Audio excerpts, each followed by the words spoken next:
ಭಾರತ ಮಾತೆಗೆ ಜಯವಾಗಲಿ. ನಮ್ಮ ಭಾರತ ಮಾತೆ ಒಬ್ಬ ಹೆಣ್ಮಗಳು. ಭಾರತ ಮಾತೆಯ ಈ ಒಂದು ಭೂಮಿಯಲ್ಲಿ, ನಮ್ಮ ದೇಶದ ಭೂಮಿಯಲ್ಲಿ ಇವತ್ತು ಯುವ ಶಕ್ತಿಯನ್ನು ಸಾಯಿಸ್ತಕ್ಕಂಥ ಕೆಲಸವನ್ನು ಬಹಳಷ್ಟು ವ್ಯವಸ್ಥಿತವಾಗಿ ಹುನ್ನಾರ, ಪಟ್ಟಭದ್ರ ಹುನ್ನಾರ ಶಕ್ತಿಗಳು, ಸಂವಿಧಾನ ವಿರೋಧಿ ಶಕ್ತಿಗಳು, ನಮ್ಮ ದೇಶದ ಅತ್ಯುನ್ನತ ಅಧಿಕಾರದಲ್ಲಿರ್ತಕ್ಕಂತಹ ಕೇಂದ್ರ ಸರ್ಕಾರದ ನಾಯಕರು ಮಾಡ್ತಾ ಇರ್ತಕ್ಕಂಥದ್ದು ದುರಂತ. ನಮ್ಮ ದೇಶದ ಶಕ್ತಿ ಯುವ ಶಕ್ತಿ. ಯುವ ಶಕ್ತಿ ನಮ್ಮ ಭಾರತ ದೇಶದ ಶಕ್ತಿ, ನಮ್ಮ ಭಾರತ ದೇಶದ ಭವಿಷ್ಯ. ನಾನು 2 ಮಕ್ಕಳ ತಾಯಿ. ನಮ್ಮ ಮಕ್ಕಳ ಭವಿಷ್ಯವನ್ನು ನಾವು ರೂಪಿಸಲಿಕ್ಕೆ ಎಷ್ಟೊಂದು ಕನಸನ್ನು ಕಟ್ಕೊಂಡಿರ್ತೀವಿ ಪೋಷಕರು ಅನ್ನೋದು ನಿಮ್ಮೆಲ್ಲರ ತಂದೆಯರಿಗೆ, ತಾಯಿಂದರಿಗೆ ಗೊತ್ತಿದೆ. ಇವತ್ತು ಬರೀ ನಮ್ಮ ದೇಶದ ಯುವ ಶಕ್ತಿಯನ್ನು ನಾವು ಯೂಸ್ಲೆಸ್ ಅಂತ ಕನ್ಸಿಡರ್ ಮಾಡ್ತಕ್ಕಂತಹ ಮಾತುಗಳನ್ನು ಕೂಡ ಆಡಿರ್ತಕ್ಕಂಥದ್ದು ವಿಪರ್ಯಾಸ. They are not useless, they are used less ಅನ್ನೋದನ್ನು ಕೂಡ ನಮ್ಮ ನಾಯಕರು ಒಂದು ಹಂತದಲ್ಲಿ ಅರ್ಥವನ್ನು ಮಾಡಿಸಿದ್ದಾರೆ. ಅದಕ್ಕೆ ಇವತ್ತಿನ ಜಂತರ್ ಮಂತರ್ನಲ್ಲಿ ನಡೀತಾ ಇರ್ತಕ್ಕಂತಹ ಒಂದು ಯುವ ಶಕ್ತಿಯ ಆಂದೋಲನವೇ ಸಾಕ್ಷಿ. ಬಂಧುಗಳೇ, ಸ್ನೇಹಿತರೆ, ನನ್ನ ಯುವ ಮಿತ್ರರೇ, ಮಾಧ್ಯಮದ ಬಂಧುಗಳೇ, ಇವತ್ತು ನಾನು ಡೆಲ್ಲಿನಲ್ಲಿರ್ತಕ್ಕಂಥ ಜಂತರ್ ಮಂತರ್ಗೆ ಹೋಗಿ 2 ದಿನದಿಂದ ಅವರೊಟ್ಟಿಗೆ ಆ ಪ್ರತಿಭಟನೆಯಲ್ಲಿ ನಾನು ಕೂಡ ಭಾಗವಹಿಸಿ ಅವರಿಗೆ ಬೆಂಬಲವನ್ನು ವ್ಯಕ್ತಪಡಿಸಿ ಇವತ್ತು ನಾನು ನಿಮ್ಮ ಮುಂದೆ ಬಂದು ನಿಮ್ಮೊಟ್ಟಿಗೂ ಕೂಡ ಈ ಒಂದು ಬೆಂಬಲಕ್ಕೆ ಕೈ ಜೋಡಿಸಿದ್ದೀನಿ. ನೀವು ನೋಡಬೇಕಿತ್ತು, ನಾವಿಲ್ಲಿ ಆರಾಮಾಗಿ ಕೂತ್ಕೊಂಡು ಬಹಳಷ್ಟು ಸಂತೋಷದಿಂದ, ಒಂಥರ ಸಂಭ್ರಮದಿಂದ ಈ ಒಂದು ವಿಚಾರವನ್ನು ಹೇಳ್ತಕ್ಕಂಥದ್ದಲ್ಲ. ನಾವಿಲ್ಲಿ ಇವತ್ತು ನಮ್ಮ ಮೈಸೂರಿನ ಯುವ ಶಕ್ತಿ ಕೂಡ ಇದಕ್ಕೆ ಜನಿ ಜೋಡಿಸಿರ್ತಕ್ಕಂಥದ್ದು ನನಗೆ ಬಹಳ ಒಂದು ರೀತಿ ಖುಷಿ ಕೊಡ್ತಕ್ಕಂಥ ವಿಚಾರ. ಇವತ್ತು ಪಕ್ಷಾತೀತವಾಗಿ, ಧರ್ಮಾತೀತವಾಗಿ, ಜಾತ್ಯತೀತವಾಗಿ ನಾವು ಯುವ ಶಕ್ತಿಗೆ ಬೆಂಬಲವನ್ನು ಕೊಡಬೇಕಾಗಿದೆ. ಪ್ರತಿಯೊಂದು ಮನೆಯಲ್ಲಿರ್ತಕ್ಕಂಥವರು ಕೂಡ ಯುವ ಶಕ್ತಿಯ ಈ ಒಂದು ಕಾಳಜಿಗೆ, ಅವರ ಒಂದು ಹೋರಾಟಕ್ಕೆ ನಾವು ಬೆಂಬಲವನ್ನು ಸೂಚಿಸ್ತಕ್ಕಂಥ ಒಂದು ಸಮಯ. ಇವತ್ತು ಈ ಆಂದೋಲನ ನಡೀತಾ ಇದೆಯಲ್ಲ, ಜಂತರ್ ಮಂತರ್ನಲ್ಲಿ ನೋಡಿದಾಗ ಎಷ್ಟೊಂದು ಮಕ್ಕಳು, ಪುಟ್ ಮಕ್ಕಳು. ಇವತ್ತು ನಾನು ಹೋದಾಗ ಒಂದು ಮಗು, ಒಂದು ಹುಡುಗ ಕೈಯಲ್ಲಿ ಚಾಕ್ ಪೀಸ್ ಇಟ್ಕೊಂಡು ಒಂದು ಗೋಡೆ ಮೇಲೆ ಒಂದು ಪದವನ್ನು ಬರೀತಾ ಇದ್ದ. ಅದನ್ನು ಕೇಳಿದ್ರೆ ಇವತ್ತು ಯಾವ ಸ್ಥಿತಿಯಲ್ಲಿ ಇದ್ದೀವಿ ಅನ್ನೋದನ್ನು ನನ್ನ ಹತ್ರ ಇದೆ ವಿಡಿಯೋ. ನಾನು ವಿಡಿಯೋ ಕೂಡ ಮಾಡಿಕೊಂಡೆ, ಅದನ್ನು ಅವ್ರ ಜೊತೆ ಒಂದು ಸೆಲ್ಫಿ ಕೂಡ ತಗೊಂಡೆ. ಮೋದಿ ಚೋರ್ ಅಂತ ಬರೆದಿದ್ರು. ಯಾಕಪ್ಪ ಹಿಂಗೆ ಬರಿತಾ ಇದೆಯಾ ಅಂದರೆ, ನಮಗಿನ್ನೇನು ಉಳಿದಿಲ್ಲ, ಯಾವ ವ್ಯವಸ್ಥೆಯಲ್ಲೂ ನಂಬಿಕೆ ಇಲ್ಲ, ಯಾವ ಸರ್ಕಾರದಲ್ಲೂ ನಂಬಿಕೆ ಇಲ್ಲ, ಯಾರ ಮೇಲೂ ನಂಬಿಕೆ ಇಲ್ಲ. ನಮ್ಮ ಹೋರಾಟ ನಾವು ಬಿಡೋದಿಲ್ಲ. ನಾವು ನಮ್ಮ ಜೀವವನ್ನು ಕೊಟ್ಟು ಸರಿನೇ ನಮ್ಮ ಒಂದು ಉದ್ದೇಶವನ್ನು, ನಮ್ಮ ಒಂದು ನ್ಯಾಯವನ್ನು ಕೇಳ್ತೀವಿ, ನಾವು ಗೆಲ್ತೀವಿ, ನಾವು ಹೋರಾಡ್ತೀವಿ, ನಾವು ಗೆಲ್ತೀವಿ ಅಂತ ಹಿಂದಿಯಲ್ಲಿ ಹೇಳ್ತಾನೆ. ಹಮ್ ಲಡೆಂಗೆ ಹಮ್ ಜೀತೆಂಗೆ. ಅವನ ಆತ್ಮವಿಶ್ವಾಸವನ್ನು ನೋಡಿದ್ರೆ, ಅವರ ಕಣ್ಗಳಿರ್ತಕ್ಕಂತಹ ಒಂದು ಹೋರಾಟದ ಒಂದು ಧ್ವನಿಯನ್ನು ನೋಡಿದಾಗ ನಿಜಕ್ಕೂ ಕೂಡ ನಮ್ಮ ದೇಶದಲ್ಲಿರ್ತಕ್ಕಂಥ ಒಂದು ಯುವ ಶಕ್ತಿಗೆ ನಾವೆಲ್ಲರೂ ಕೂಡ ಇವತ್ತು ಒತ್ತಾಸೆಯಾಗಿ ನಿಲ್ತಕ್ಕಂಥ ಸಮಯ ಅಂತ ನನಗೆ ಅನ್ನಿಸ್ತು. ಅಲ್ಲಿ 5 ನಿಮಿಷಕ್ಕೂ ಕೂಡ ಎಷ್ಟೊಂದು ಜನ ಊಟವನ್ನು ಕಳಿಸ್ತಾ ಇದ್ರು ಸ್ವಿಗ್ಗಿ ಮೂಲಕ. ನಾನು ನೋಡ್ದು ಹಂಚ್ತಾ ಇದ್ರು. ತುಂಬ ಬಿಸಿಲು, ಸೆಕೆ. ಅಲ್ಲಿ ಬೀಸಣಿಗೆಯನ್ನು ಬೀಸ್ಕೊಂಡು ಪಕ್ಕನೆ 5 ಮಕ್ಕಳಿಗೆ ಒಬ್ಬೊಬ್ಬರು ಪೋಷಕರು ನಿಂತಿದ್ದನ್ನು ನೋಡಿದೆ ನಾನು. ಇದು ಒಂದು ಆಂದೋಲನ, ಇದು ಇಲ್ಲಿಗೆ ನಿಲ್ಲೋದಿಲ್ಲ. ನಮ್ಮ ನಾಯಕರಾದಂತಹ ನಾನು ಕೂಡ ಈ ದೇಶದಲ್ಲಿ ನೋಡ್ತಾ ಇದ್ದೀನಿ, ಯಾರ್ಯಾರು ಇದಕ್ಕೆ ಧ್ವನಿಯನ್ನು ಕೊಟ್ಟಿದ್ದಾರೆ. ಇಲ್ಲಿಯ ನಾನು ಕೇಳ್ತೀನಿ, ಇಲ್ಲಿಯ BJPಯ ನಾಯಕರು ನಿನ್ನೆ ಮೊನ್ನೆ ಎಲ್ಲ ಭಾಳಷ್ಟು ಪ್ರತಿಭಟನೆಯನ್ನು ಮಾಡಿದ್ದ ಪತ್ರಿಕೆಯಲ್ಲಿ ನೋಡಿದೆ ನಾನು. ನಿಮಗೆ ಆತ್ಮ ಸಾಕ್ಷಿ ಅನ್ನೋದಿದೆಯಾ? ನಿಮಗೆ ಆತ್ಮ ಗೌರವ ಅನ್ನೋದಿದೆಯಾ? ನಿಮಗೆ ನಮ್ಮ ಮಕ್ಕಳ ಮೇಲೆ ಕಿಂಚಿತ್ತಾದರೂ ಪ್ರೀತಿ ಇದೆಯಾ?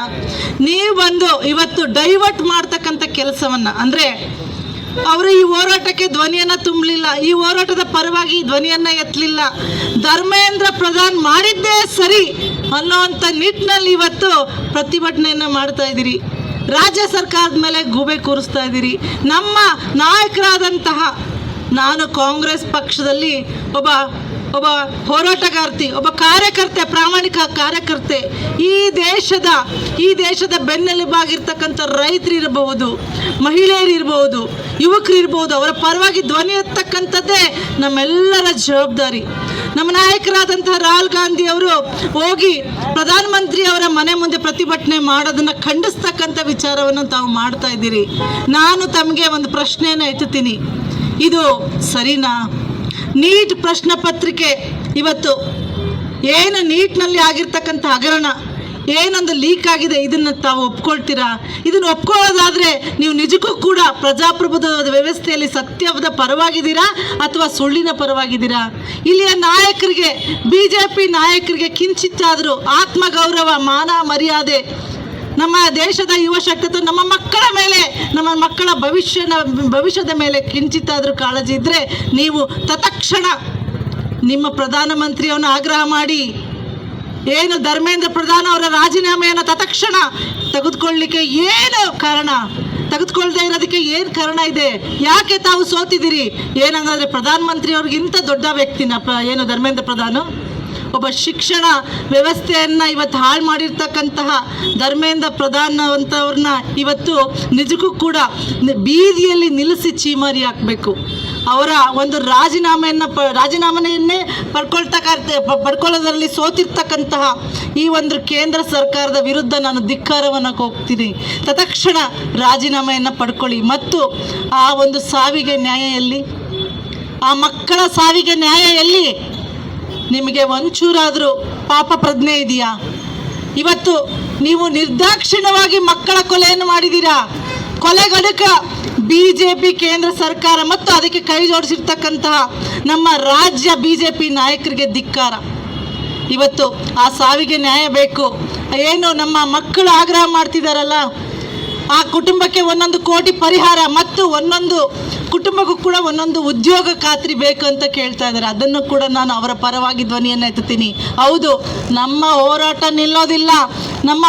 ನಿಲ್ಲೋದಿಲ್ಲ. ಇದು ಇವಾಗ ಶುರುವಾತಷ್ಟೇ, ಇವಾಗ ಶುರುವಾಗ್ತಾ ಇದೆ. ಜಂತರ್ ಮಂತರ್ನಲ್ಲಿ ಶುರುವಾದಂಥ ಈ ಕಿಡಿ ಇವತ್ತು ನೀವು ತಣ್ಣಗಾದಂಗೆ ಕಾಣಿಸ್ತಿರ್ಬೋದು, ಆದರೆ ಇನ್ನೂ ಕೆಂಡ ಆರಿಲ್ಲ. ಬೂದಿ ಮುಚ್ಚಿದ ಕೆಂಡದ ರೀತಿಯಲ್ಲಿ ಯುವ ಶಕ್ತಿಯ ಜ್ವಾಲೆ ದಗದಗಿಸೋದು ಶತಸಿದ್ಧ. ಈ ದೇಶದ ಒಂದು ಏನು ಯುವ ಶಕ್ತಿಯ ವಿರುದ್ಧ ನಿಂತಿರ್ತಕ್ಕಂತಹ ಸರ್ಕಾರವನ್ನು ಕೆಡವೋದ್ರಲ್ಲಿ ನಿಮ್ಮ ಒಂದು ಕಾಳಜಿಯನ್ನು ನಾನು ನೋಡ್ತಾ ಇದ್ದೀನಿ. ಈ ಯುವ ಶಕ್ತಿಯ ಪರವಾಗಿ ಇವತ್ತು ಬಂದು ನಾನು ಧ್ವನಿಯನ್ನು ಎತ್ತಿದ್ದೀನಿ. ಇವತ್ತು ನಮ್ಮ ಮೈಸೂರಿನ ಯುವ ಶಕ್ತಿ ಇವತ್ತು ಈ ಒಂದು ಪ್ರತಿಭಟನೆಯನ್ನು ಹಮ್ಮಿಕೊಂಡು ಕೇಂದ್ರ ಸರ್ಕಾರವನ್ನು ಆಗ್ರಹ ಮಾಡ್ತಿರ್ತಕ್ಕಂಥ ಒಂದು ಸಂದರ್ಭದಲ್ಲಿ ಇಲ್ಲಿಯ BJP ನಾಯಕರು ಬಾಯಿಗೆ ಬಂದಂಗೆ ಮಾತನಾಡ್ತಿದ್ದೀರಲ್ಲ, ಪ್ರತಾಪ್ ಸಿಂಹ ಇರ್ಬೋದು ಅಥವಾ ಇನ್ನಿತರ ನಾಯಕರು ಇರ್ಬೋದು, CT ರವಿ ಇರಬಹುದು, ಅಶೋಕ್ ಅವರು ಇರಬಹುದು, ಇವತ್ತು ನಿಮಗೆ ಮಾನ ಮರ್ಯಾದೆ ನಾಚಿಕೆ ಅನ್ನೋದೇ ಇಲ್ಲ. ಆ ಹೆಣ್ಣು ಮಕ್ಕಳ ಮೇಲೆ ದೌರ್ಜನ್ಯ ನಡೆದಾಗಲೇ ತಾವು ಮಾತನಾಡಲಿಲ್ಲ. ಇವತ್ತು ಬರೀ ಅವರು ಲಾಠಿ ಚಾರ್ಜ್ ಮಾಡಲಿಲ್ಲ, ಮೊಳೆಯನ್ನು ಹಾಕ್ಕೊಂಡು ಕಡ್ಡಿಗಳಿಗೆ ಲಾಠಿ ಚಾರ್ಜ್ ಮಾಡಿದ್ದೀರಾ. ನೀವು ಮನುಷ್ಯರ ನಿಮಗೆ ಮಾನವೀಯತೆ ಇದೆಯಾ? ನಿಜಕ್ಕೂ ನಿಮಗೆ ಮಾನವೀಯತೆ ಇದೆಯಾ? ನೀವೇನಾದರೂ ನಮ್ಮ ದೇಶದ ರಕ್ಷಣೆಗೆ ಬಂದಿರತಕ್ಕಂಥವ್ರ ಅಥವಾ ನೀವೇನಾದರೂ ನಮ್ಮ ದೇಶವನ್ನು ನಾಶ ಮಾಡಲಿಕ್ಕೆ ಬಂದಿರತಕ್ಕಂಥವ್ರ? ನಮ್ಮ ಯುವಕರನ್ನು ಇವತ್ತು ನಮ್ಮ ಯುವತಿಯರು ನಮ್ಮ ಮಕ್ಕಳ ಮೇಲೆ ಈ ರೀತಿ ಲಾಠಿ ಪ್ರಹಾರವನ್ನು ಮಾಡಿದ್ರೆ ಅವರು ಬಾಯಿ ಮುಚ್ಕೊಳ್ತಾರೆ ಅಂತ ಅಂದ್ಕೊಂಡಿದ್ದೀರಾ? ಖಂಡಿತ ಇಲ್ಲ. ಇವತ್ತು ನೀವು ಬೆಚ್ಚ ಬಿದ್ದಿದ್ದೀರಿ, ನಿಮಗೆ ಹೆದರಿಕೆ ಆಗಿದೆ, ಅದಕ್ಕೆ ನಿನ್ನೆ ಡಿಸ್ಕಷನ್ ಮಾಡೋಣ ಅಂತ ಕರೆದಿದ್ದೀರಾ. ಇದನ್ನು ಮೊದಲೇ ಮಾಡ್ಬೋದಾಗಿತ್ತಲ್ಲ. ಕಾಕ್ರೋಚ್ ಪಾರ್ಟಿ ಅಂತ ಕರಿತೀರಿ. ಏನ್ರಿ ಕಾಕ್ರೋಚ್ ಪಾರ್ಟಿ? ಹಿರಿಯ ಶಕ್ತಿನ ಇವತ್ತು ನೋಡ್ತಾ ಇದ್ದೀರಾ. ಇದು ಜನಾಂದೋಲನ, ಯುವ ಆಂದೋಲನ, ಯುವ ಆಕ್ರೋಶದ ಒಂದು ಉದಾಹರಣೆ. ಇವತ್ತು ಯುವ ಶಕ್ತಿಯ ಪರವಾಗಿ ನಾವೆಲ್ಲರೂ ಕೂಡ ಧ್ವನಿ ಎತ್ತಕ್ಕಂಥ ಕೆಲಸವನ್ನು ಮಾಡ್ತಕ್ಕಂಥ ಸಮಯ. ಬನ್ನಿ, ಇದು ಸಾವರ್ಕರ್ ವಂಶವಲ್ಲ, ಗಾಂಧಿ ಅವರ ವಂಶ ಅನ್ನೋದನ್ನು ನಾನು ಹೇಳಲಿಕ್ಕೆ ಇಚ್ಛಿಸ್ತೀನಿ. ನಾವು ಯಾವತ್ತೂ ಕೂಡ ಬಗ್ಗೋದಿಲ್ಲ, ಜಗ್ಗೋದಿಲ್ಲ. ನಮ್ಮ ಒಂದು ಹೋರಾಟ ನಿರಂತರವಾಗಿ ನಡೆಯುತ್ತೆ. ನಾವು ಗೆಲ್ತೀವಿ. ಗೆಲ್ಲೋವರೆಗೂ ಕೂಡ ನಾವೆಲ್ಲರೂ ಕೂಡ ಈ ಒಂದು ಯುವ ಶಕ್ತಿಯ ಜೊತೆ ನಿಲ್ತೇವೆ ಅನ್ನೋ ಒಂದು ಸಂದೇಶವನ್ನು ಕೊಡ್ತಾ, ಈ ಒಂದು ದೇಶ ಬಾಪು ಅವರ ದೇಶ, ಅಂಬೇಡ್ಕರ್ ಅವರ ದೇಶ, ಇವತ್ತು ಸಿದ್ಧಾಂತಗಳನ್ನು ಒಪ್ಪಿಕೊಂಡಂಥ ದೇಶ.